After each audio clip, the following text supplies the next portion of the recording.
Hi guys, how are you? Yes, God bless you wherever you are in the name of Jesus. Today we are remembering God, the day that He will open heaven for my life in the mighty name of Jesus. Mark 7 verse 34. Ephphatha be open in the name of Jesus. I thank God for this day that God has made for me in the name of Jesus, where God was open heaven in the mighty name of Jesus for my life in the name of Jesus.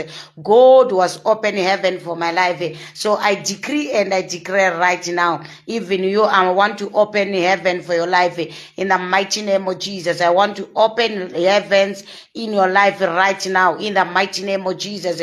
Oh yes, those are born in that day in the name of Jesus. I'm here to declare, I decree and I declare in the mighty name of Jesus, let the heavens be open. Let it open, continuing open in the name of Jesus. Let the heavens